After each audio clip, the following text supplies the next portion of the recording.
Hi there, you're watching Market Cafe on ET Now, and over the next 1 hour, me and Priyanka Uppal will get all of your news and updates to you from within the country as well as across the globe, tell you which stocks you should be keeping on your radar and tell you what the brokerages are saying as well. But first things first, Priyanka, we got to take a look at the US markets and what a tumble across indices, right? Morning, Shansi. In fact, not the good set of cues coming in from US markets. Even Asian markets have closed mix if you look at it. Now, what happened yesterday? Dow ended Wednesday's session with the biggest one-day loss, and this was since early September. Dow dropped nearly 400 points, close to 1% now. S&P 500, that also slipped nearly 1%, 0.9% precisely, and Nasdaq, that fell the most, 1.6%. This was a third straight losing day for Dow and S&P, in fact, which has notched the best week last week. In fact, they've been on a winning streak if you look at it, their move from last few weeks.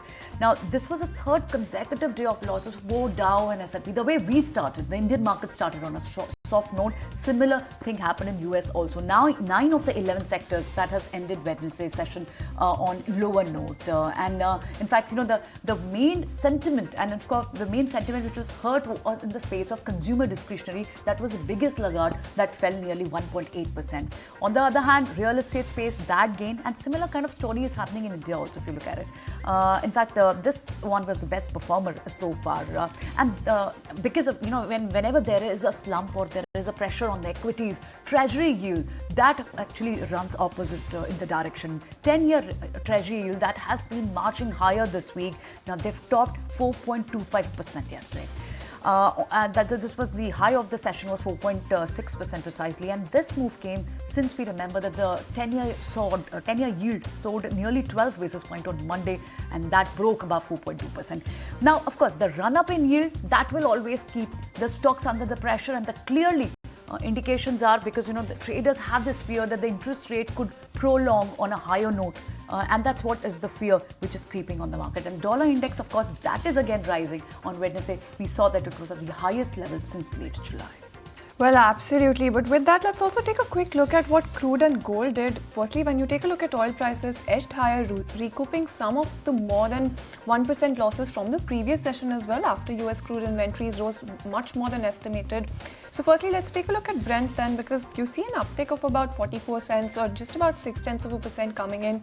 For Brent as well, $75 per barrel is where that one was at. When you take a look at US WTI as well, you're looking at a climb coming in there as well, just about 45 cents. Similar moves coming in for that one as well, just about 0.6% uptick for WTI as well. $71 is where that one was at, as an exchange of heavy fire between Israel and Hezbollah continue to worry markets about supply. When you take a look at Brent though, in terms of a trend that you're seeing, that is on track for a 3.2% gain in the week, and WTI was set to rise 2.9%. So it's been a decent week coming in for the oil markets. Last week, though, oil fell more than 7% on worries about Chinese demand as well as easing concerns about potential disruptions of Middle East oil supplies. That has been something that has been in the spotlight when it comes to the oil market, at least, in a string of stronger than expected economic data on consumer spending, job gains, inflation recently has caused investors to really just dial back on those bets on the pace and extent of US rate cuts as well. Now, of course, smaller than expected rate cuts will be tempering the reduction in borrowing costs, which also in turn could affect economic activity and oil demand. So that is something that the market is keeping a very close eye on, at least on the data front. Lastly, let's take a look at gold prices though, because gold prices fell over 1% after hitting that record high on Wednesday, as a stronger dollar and a rise in US Treasury yields, something that Priyanka also talked about, countered support from safe haven demand linked to the November 5 US election, as well as the Middle East war. So those are the kind of factors that we're looking at, even when it comes to the yellow metal, Priyanka. Absolutely. This was what weighed on crude, which has, of course, pared the last week losses of more than 7%. Now, a lot of economic data which has to come in from global markets this whole week. In fact, India has to register its manufacturing as well as service PMI. Remember, today's Nifty weekly expiry also. Let's see if we are in for any rebound kind of trade. We did not. That happened to miss completely on the front of the banks yesterday when they expired in last session. But then let's see how Nifty weekly expiry pans out today. But more of the manufacturing PMI data has to come from countries like US, even from UK, in fact, a part of the Eurozone.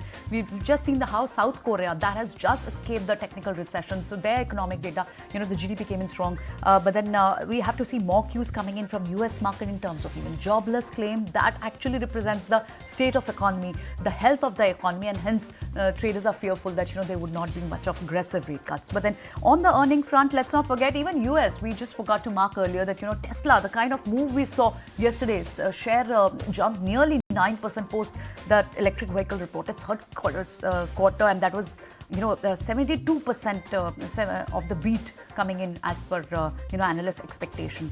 So on the earnings front, Nifty will again be heavy earnings week this week. ITC, IndusInd Bank, NTPC, that has to report numbers today.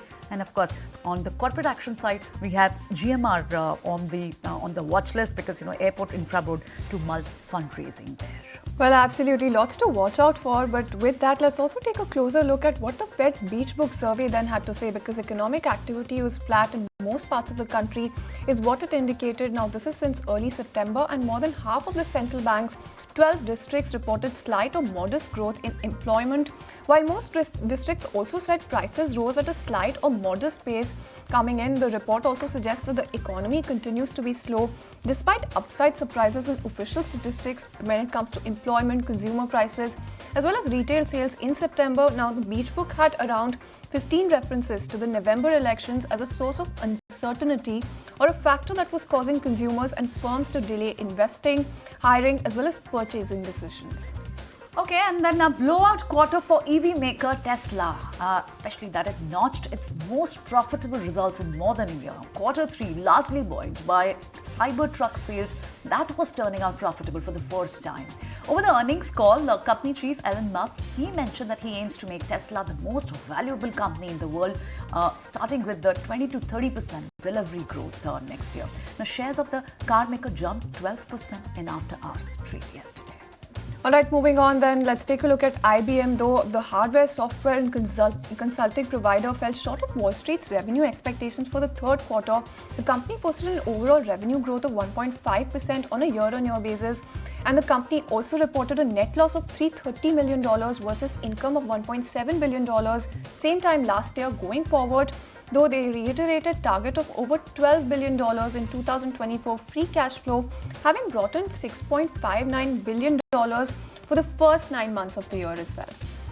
All right, but a tepid quarter from plane maker Boeing, with the company reporting a wider than expected loss now. Revenue too declined to 1%. The adjusted loss reflected impacts coming in from IAM work stoppage as well as over $5 billion in charges for its commercial as well as defense programs. Now, the company reported a net loss of $6.17 billion for this quarter, which is, as we compare it, with the loss of $1.64 billion last year, what it gave. Alright, then moving on, shifting focus to US existing home sales that dropped to a 14-year low in September, weighed lower by higher mortgage rates and house prices as well. This is the second straight monthly decline in home resales, reinforced economists' views as well that the slump in residential investment, which includes home building, deepened in the third quarter as well. According to the data, though, sales have fallen 1% last month to a seasonally adjusted annual rate of 3.84 million units. That's the lowest level since October 2010 as well.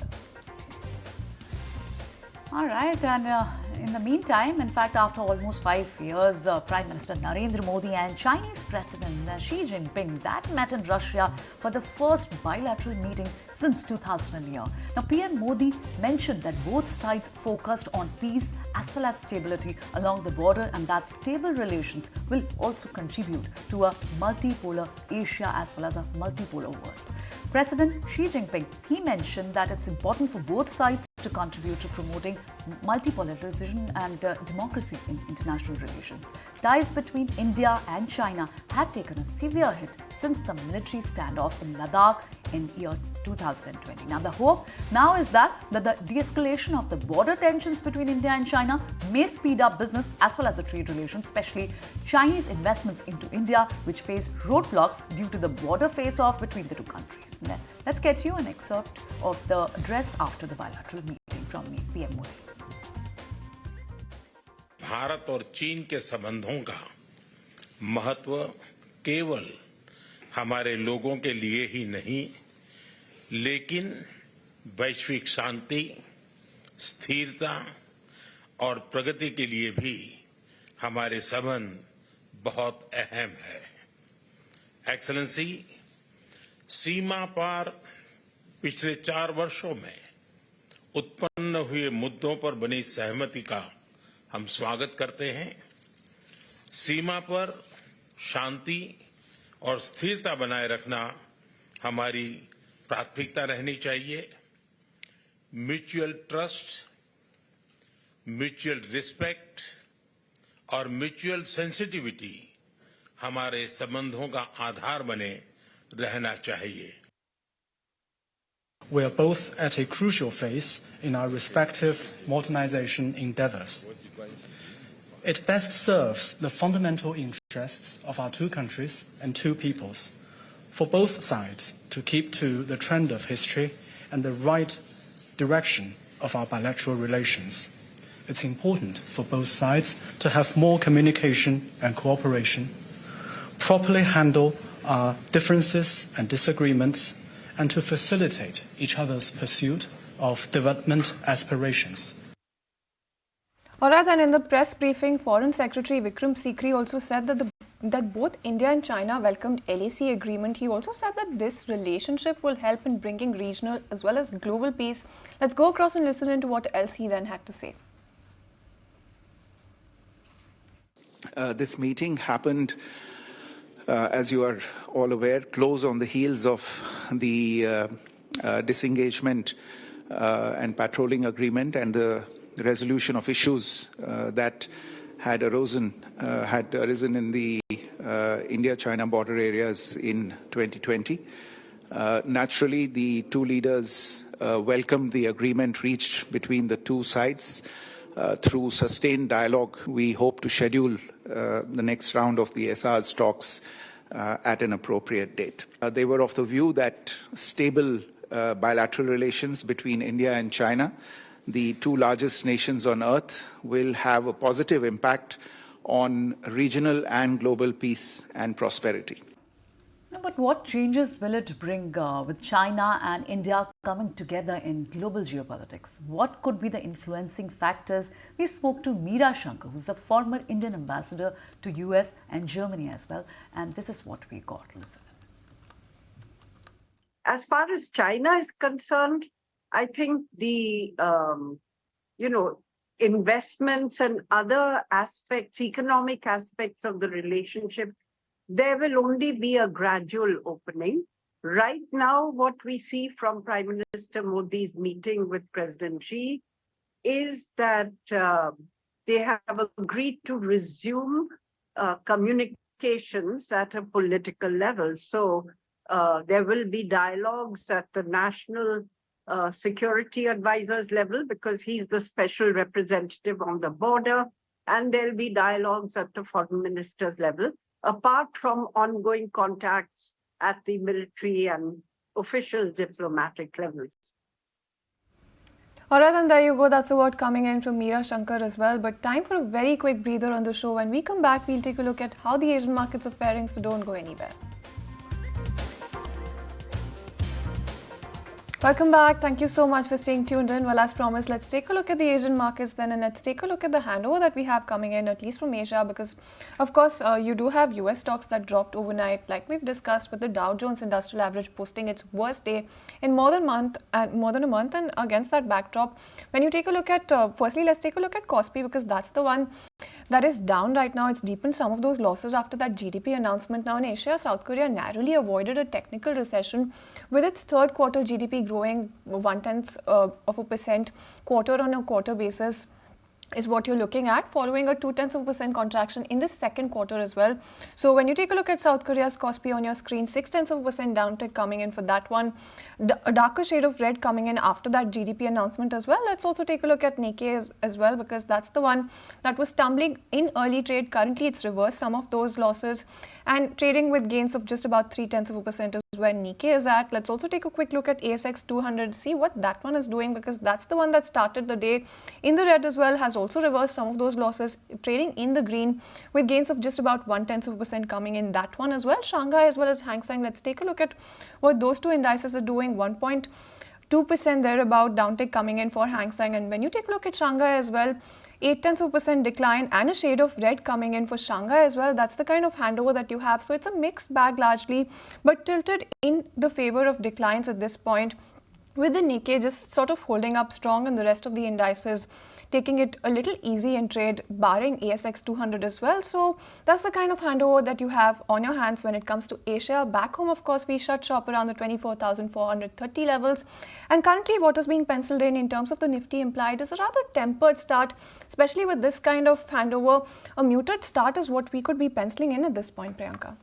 Let's see, are we in for a rebound today or not? Because of course we are, but then what indications come in from PCR? We are oversold. Let's see if there is a rebound, which happens today, being Nifty expiry also. But what we have for you on the TM today, it's action-packed lineup that we've got for you. At 9:20, we speak to Dinshoy Rani, CEO from Hilois Mutual Fund, to talk more about the kind of intense selling which FIs. Of course, there's a counter from DIs, but then what levels to expect from earnings slowdown? Is the Nifty EPS going to revise downward by? A lot of questions to ask him. 9:30, we get you Birlasoft CEO and MD Angan Guha to talk about the earnings. Of course, IT Pack is one on the positive radar, with the earnings being on the positive side, which had surprised positively from many of the companies. Similar with KPIT Technology, joint MD joins us at 9:40, Sachin Tikrar, and at 9:50, we get you Sri Krishnan, MD of Karnataka Bank, on to talk on the bank's number. At 10 a.m., we get you Ved Goyal, who's a Group CFO and CEO for International Business for Dr. Lal Patel Labs. At 10:20, we speak to Godrej Properties Managing Director and Chief Executive Officer Gaurav Pandey. Let's not forget, 5-fold jump with what we saw in PAT. And especially the kind of pre-sales numbers these real estate players have registered. To talk about the road ahead, we will have many questions to Gaurav Pandey. At 10:45, we have Sanjay Agarwal, who's a founder and MD and CEO for AU Small Finance Bank. So action-packed lineup ahead.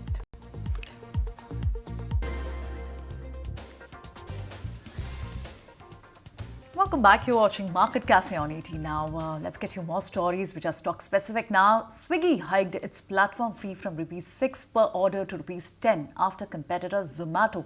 That one also announced the same to maintain services amid the festival season sale. My colleague Somit joins us with more details. Somit, help us with the calculation. What do this mean? How much incremental revenue? Well, if you look at this part in an interesting way, that is that in the last 1 year, Nifty has given a return of nearly 26%. Zomato share prices are up nearly 2.4 times.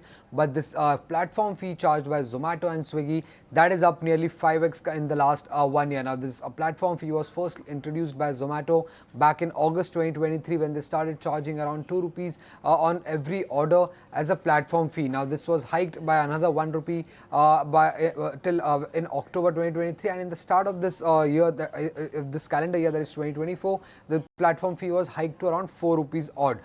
But in the first 10 months of 2024, this ₹4 has now become ₹10 on every order. Another interesting part here is that the first 5 hikes were of ₹1 each, and this hike has been of nearly ₹4. The earlier platform fee charged by Zomato and Swiggy was around ₹6, and current platform fee charged by Zomato and Swiggy is at around ₹10 every order. So this platform fee is a charge that Zomato and Swiggy levies on every order, irrespective of the order amount, and this is charged to every customer irrespective of whether they are a member or they are a non-member on Zomato or the Swiggy platform. Now, what will be the impact on the financials of this hike in platform fee for Zomato? Now, as per estimates, every ₹1 hike in the platform fee increases the contribution margin for Zomato by around 20 to 25 basis points in the food delivery business. And for the second quarter, if you look at the contribution margin for Zomato for the food delivery business, stood at close to 7 11.6%, and there were nearly 22 crore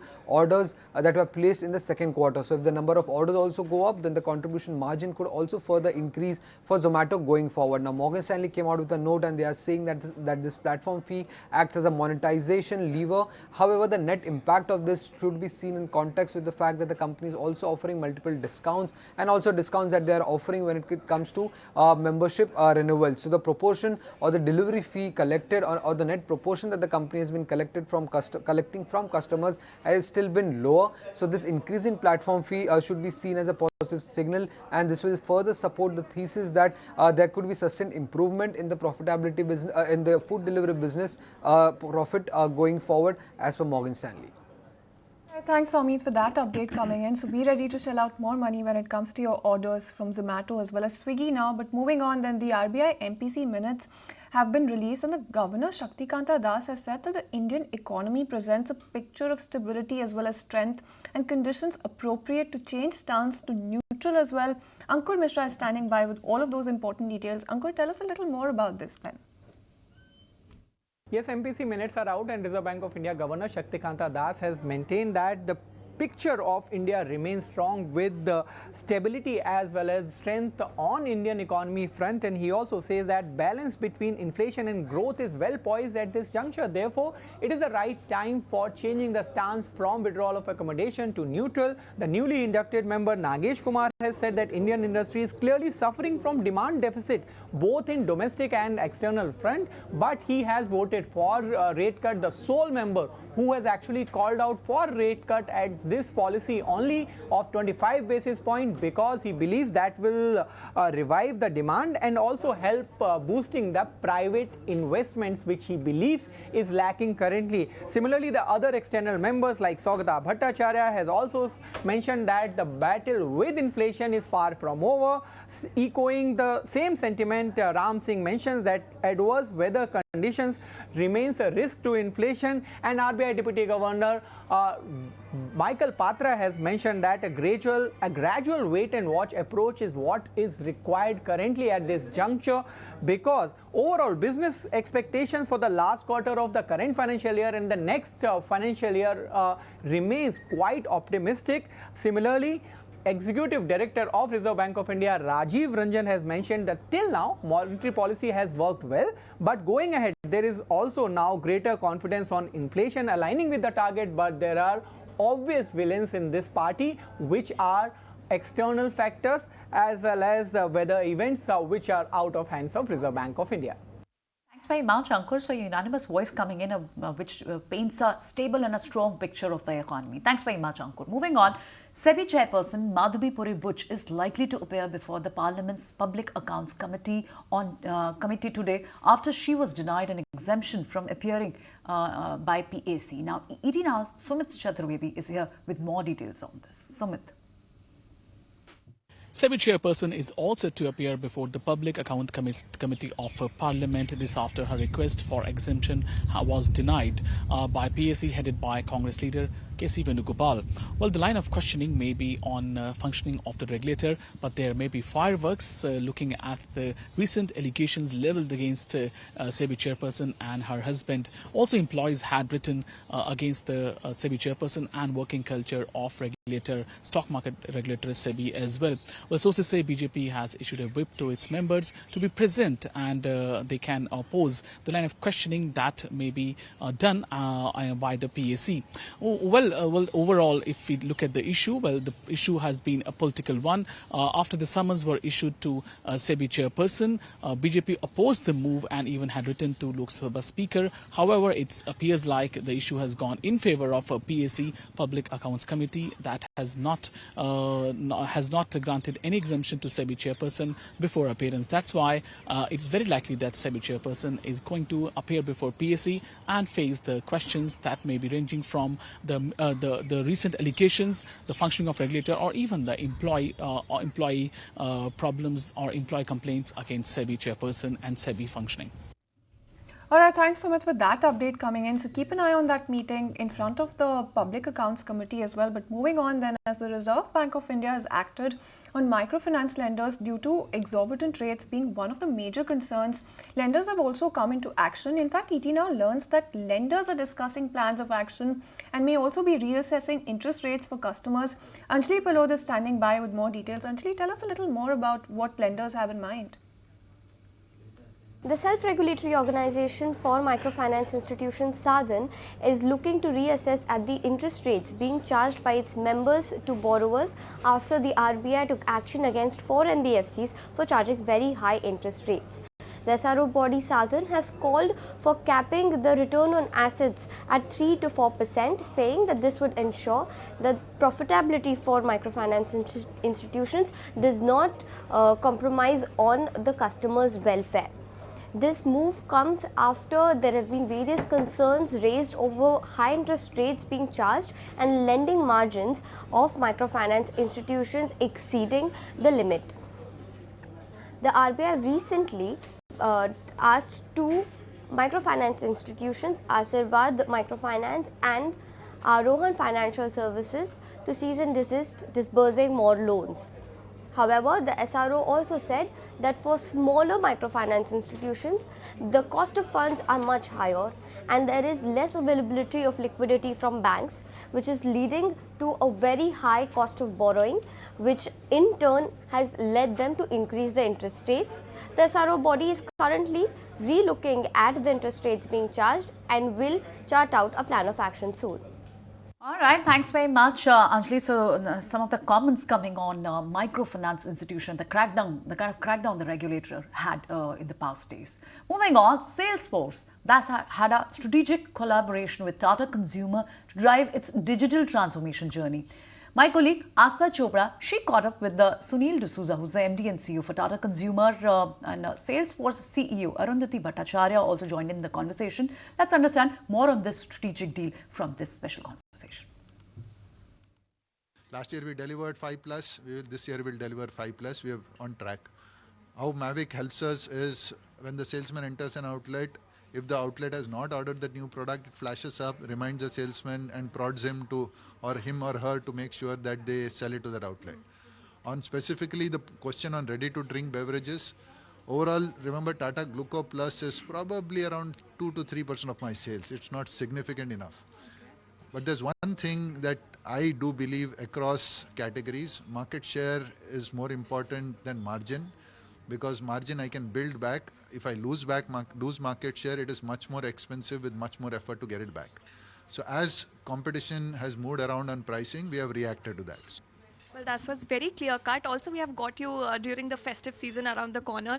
I would like to hear about what are your festive expectations about all the sales and how will it help the consumers get on board?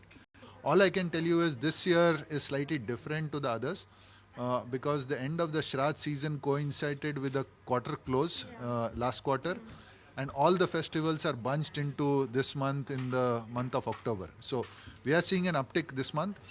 I don't know how much of that is festive, how much of that is recovery.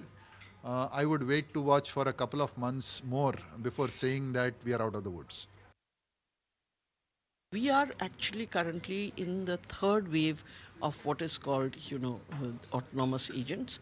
And we believe that these are something that will be really helpful to companies in their journey towards more productivity and more efficiency. The ecosystem here in India is actually flourishing and it's really growing very, very rapidly. So whether it be partners, whether it be customers, whether it be individuals, whether it be the startup ecosystem, so a lot of these people all work on the Salesforce platform, and we are seeing a very vibrant growth there. Just the last question before I let you go. I will not mentioning the specifics, but will you be focusing on the FMCG sectors, or if you can just clarify what are the sectors that you are interested in investments or anything? Can you just tell that? If you ask us which sectors are we doing really, really well in, of course the BFSI sector traditionally has been the largest for IT companies. But we are also doing very well in sectors like auto, in sectors like retail, and today we are doing TCPL, so that's from the retail. We are doing very well in the areas like life sciences and healthcare, in areas like education.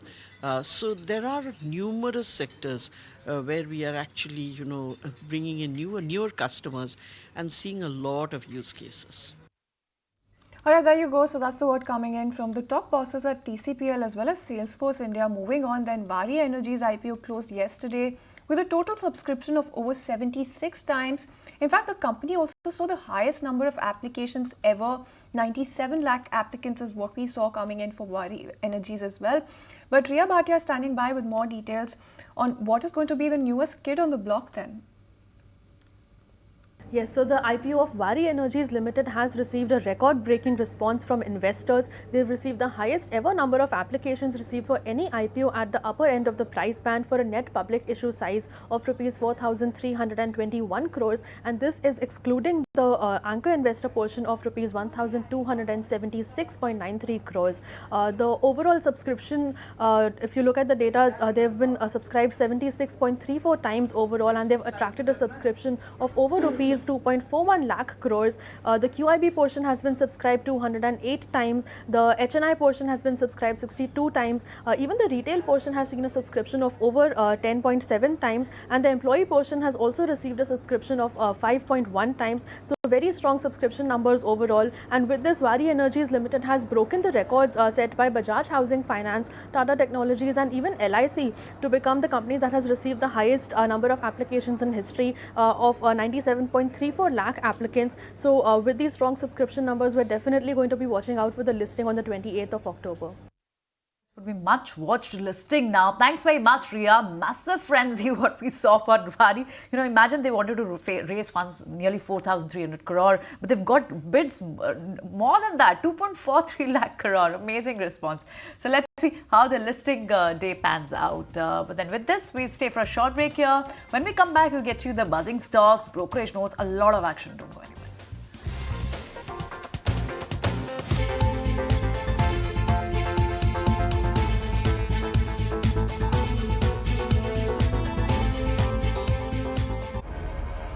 Markets are going to be getting a booster shot. Hi, good morning. You're watching the market right here on ET now. Indian markets are at an all-time high. You would really pinch yourself to say, isn't this all factors align wonderfully well for us? Nifty is now up a staggering 2,000 points. That impacts the market like no other. Stocks on the editor's radar. The strategy is going to be for the day. This just start coming up on your screen. There's a lot of green on the screen today.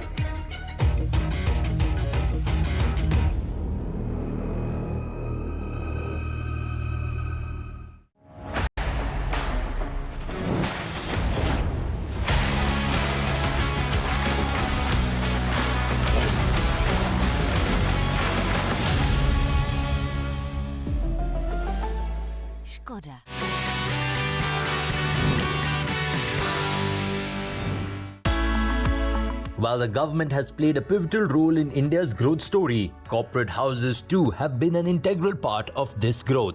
जब हम inclusive growth की बात करते हैं तो इसमें हिंदुस्तान के सबसे पुराने बिजनेस हाउसेस का जिक्र जरूर होता है। किस प्रकार से इस कॉर्पोरेट ग्रुप ने देश की तरक्की में अपना योगदान दिया है।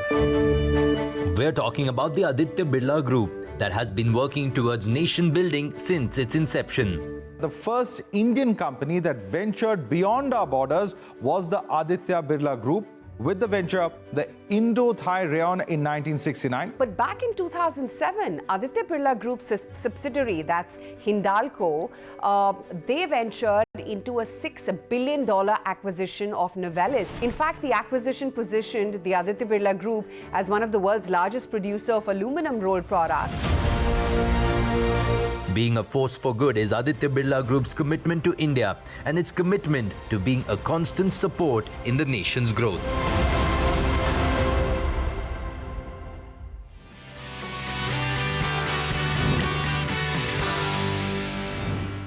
आठ साल पहले भारत ने भरी एक ऊंची उड़ान, तब से एयरपोर्ट्स की संख्या 2 गुनी हो गई है।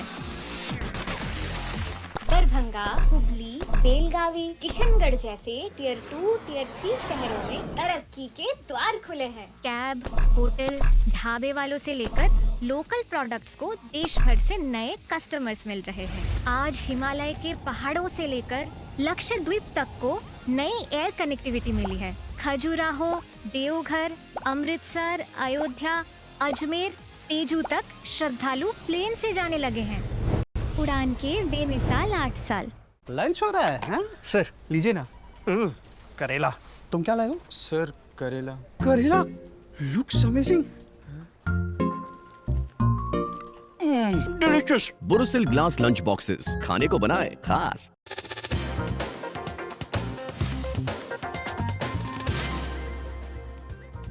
Welcome back. Thank you so much for staying tuned into Market Cafe. Let's get you some more news and updates then. And Ansh is standing by with the futures and options roundup. Ansh? Right, so let's start with Nifty first. If you can see the chart, Nifty actually gave a good pullback from day's low, but then it faced strong selling pressure around that 100 DMA, which lies around that 24,550, because of which it closed in red actually. So unless until we don't give a decisive breakout from that 100 DMA, we can expect some consolidation to negative reaction in the market. Also, if we talk about index future, then we are seeing that open interest has gone down by around 1%, indicating long unwinding. So even future traders are cutting their long position. Also on option front, we are seeing strong call writing happening at that 24,600 strike, indicating resistance around this level. Also the 100 DMA lies around 24,550, 560 level. So this is a level where we may face some strong selling pressure in today's session. With this, the PCR is around 0.6%, 0.6 level, which indicates that there's very strong call writing happening at the upper level, indicating option traders are not expecting any up move very strongly. And now, if we talk about stocks in focus, then we are seeing very significant long build-up happening in Coforge, Emphasis and United Breweries. On the flip side, if we talk about a short build-up, then we are seeing significant short build-up happening in BHEL, M&M and Lupin. So keep an eye on the stocks and those levels. See how it pans out. Of course, our IT pack is keeping the momentum high. Above the put call ratio is again working in favor of the puts now. Let's see if we are in for a rebound session today. But what are the stocks that one need to keep an eye on? Jinay is here with a list of stocks. Jinay. Well, definitely on the back of the earnings, Pidilite Industries will be in focus. We are seeing an improvement across all the metrics.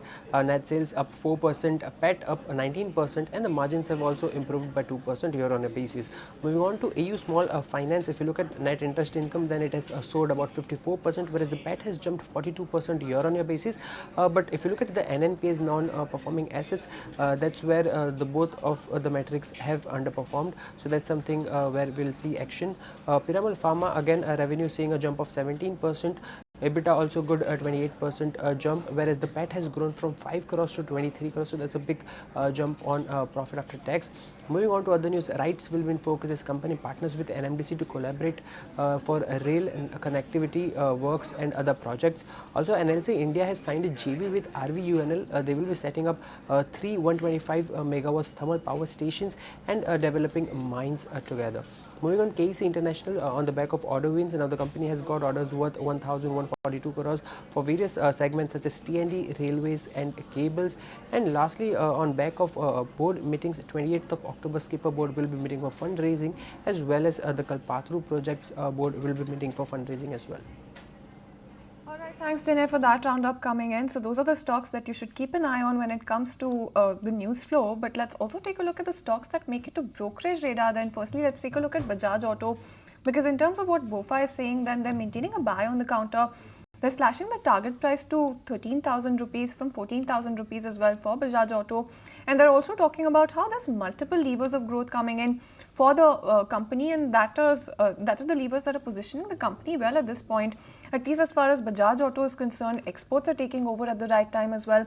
So that's largely the word coming in from BofA as well. Let's also take a look at what Jeffries had to say then about Navin Fluorine, because they're maintaining an underperform rating on the counter. They're cutting the target price to 2,950 rupees from 3,000 rupees as well. They're talking about how there's a weak second quarter as well as the second half recovery that is currently being priced in, at least when it comes to Navin Fluorine as well.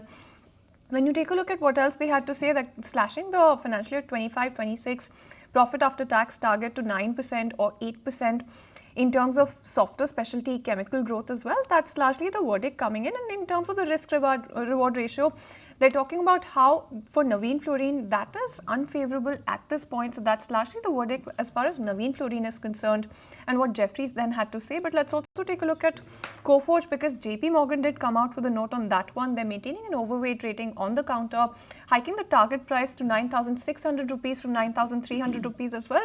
So that largely is the kind of take that we had coming in from Coforge as well. All right, but then let's get you some more reports on Nestle. Of course, this one is taking a hit. UBS has also maintained a neutral target price of 2,650, and they clearly spoke about that competition is heating up in the noodles market at least. Dr. Lal Patlab, Goldman Sachs has given a sell rating, though they have hiked the target price to 2,675. Earlier target price was 2,450, but they talk about the slower growth, even the margins peaking out. So this one will be on the sell radar. Let's see. Godrej Property, very interesting view coming in from Jefferies. We've seen the kind of five-fold jump that in the path the stock registered yesterday. And Jefferies has given a buy rating. They've hiked the target price to 3,750 now. Earlier price was 3,725 now. And in fact, they've given a split, the kind of cash collection, delivery targets, everything during the H1. Now, very interesting report coming on Avenue Supermarts. Way back, you remember, this was one of the first lot which posted numbers, and a very sharp hit which came in, slow growth, and there were concerns. Stock slid nearly 14-15%. Macquarie has an underperformed rating and target price is 3,700. They're clearly talking about the competitive intensity which is increasing. A couple of reports on IT which has a view on Birlasoft from Macquarie. They have an outperformed rating for 720. In fact, for chemicals, Navin Fluorine, apart from that, even SRF, that had an underperformed rating. Target price has been cut, and of course, a very smaller Paytm, which is a great to buy from, sell from Citi. So that's all from the brokerage aspect. Alright, then with that, we're completely out of time on this edition of Market Cafe. Stay tuned for the market up next.